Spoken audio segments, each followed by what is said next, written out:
Hi, I'm John Barber, Editor-in-Chief at IDW Publishing, and welcome to Barber Shop. When I do these videos, I like talking about the personal connection I have with the comics and books and stuff we make here, because I do have a connection with it. I think a lot of us do, and that's part of what makes these things special. Well, today I want to talk about a really special issue that's all about connections. It's an issue of our G.I. Joe comic series, G.I. Joe number 7, titled A Soldier's Heart, which takes a hard look at the subject of post-traumatic stress. For some of you who remember G.I. Joe as little plastic guys, or a cartoon where everybody bails out just in time, or a movie with a rock, dealing with extremely real topics might seem unusual. Well, I came into G.I. Joe through the toys, way back when, but quickly got pulled into the comic book world Larry Hama was writing, and still writes. Issue 275 of A Real American Hero is coming soon. Those comics were fun and action-packed and filled with brightly colored villains and ninjas and stuff, but there was an underlying reality to the military world and authenticity not just with the hardware, but with the men and women living in that world. And that's because Larry Hama's a veteran. He lives that world and knows, and really is, the people he's writing about. He's not going to treat it lightly. So, flash forward to last year. IDW and Hasbro decided to try a new version of G.I. Joe, a new take on the story, while Larry would continue to drive the classic adventures. Hasbro's Michael Kelly had the notion to take a real-life World War II scenario, where average people were trained to be spies and saboteurs and dropped behind enemy lines. The idea for this new G.I. Joe series became, what if Cobra 1 and America, much of the world, was occupied territory, and the G.I. Joe team was the underground, soldiers training civilian volunteers to fight tyranny however they can? Editor Bobby Curnow pulled together a great creative team, with writer Paul Aller building out that scenario and turning that world into a realistic place filled with normal people. And artist Chris Evenhouse's clean, precise style keeps everything human and grounded. Brittany Pierre's coloring brings a vibrant immediacy that makes the series feel like it's just around the corner from today, and letterer and designer Neil Utaki pulls it all together.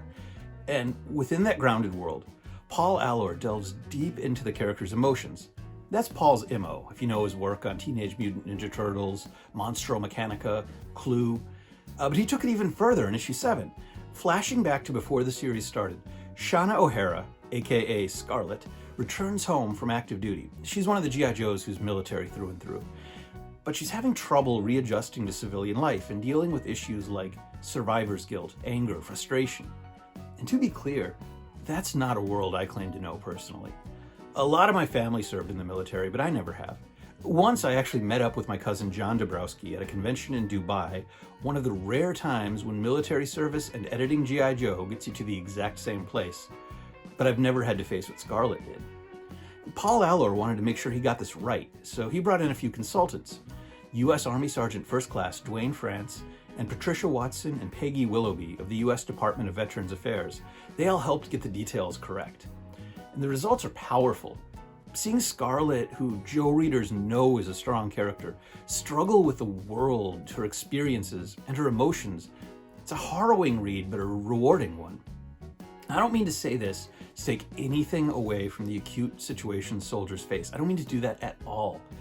But despite my lack of experience in that world, reading this comic resonated with me really strongly. Just delving into the realities of living in the world of 2020, that's kind of what I mean about personal connections.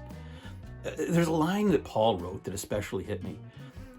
Duke, who'll go on to be the leader of the G.I. Joe team, he's trying to help Scarlett adjust to her new life and dealing with the frustrations that are coming with it, the problems she's having, even though she's physically intact. She's got her arms and her legs and her life, and her friends, not all of them do, so she feels like she's weak. And Duke says, everyone's brain deals with these things differently, but it's just that, a difference, not a weakness. The line doesn't really help Scarlett. It doesn't solve anything. This isn't the kind of comic that pretends that answers come easy. But I've been thinking about the line a lot, and I think it helped me. Speaking of help, you may have seen throughout the month of September, IDW teaming with Hasbro during National Suicide Prevention Awareness Month, with promotions timed to coincide with the governor's challenge to prevent suicide among service members, veterans, and their families, sponsored by the Substance Abuse and Mental Health Services Administration. G.I. Joe number 7 is at the center of IDW and Hasbro's combined efforts to provide valuable real-world information on mental health and resources for support for the benefit of readers who might require it. During the month of September, we've made G.I. Joe number 7 available to read for free online in an effort to spread awareness of suicide prevention and mental health. And I know I'm telling you this late, so we've decided to extend that for another week. So check out this link and read the issue. It won't cost you a thing. It may help you understand what friends and family are going through, or it may help you. One other thing I'd like to point you to. IDW and Hasbro have a virtual panel to raise awareness on these subjects, and it's honestly one of the most interesting and powerful comic book talks I've seen. George Costinas of the New York Times moderates, and it's got writer Paul Aller, Hasbro's Michael Kelly, consultants Patricia Watson and Duane France, and IDW senior editor, Teenage Mutant Ninja Turtles writer, and former Marine Tom Waltz. So give the panel a watch and check out G.I. Joe number 7. And as always, let's use this time to connect. And thinking about the contents of this issue, I mean that. If you're feeling alone, you're not, believe me. Even when it feels like that, you're not alone. That's all for this week. Remember, you can keep up with IDW on social media and check back here every week for news and updates. Thanks for watching.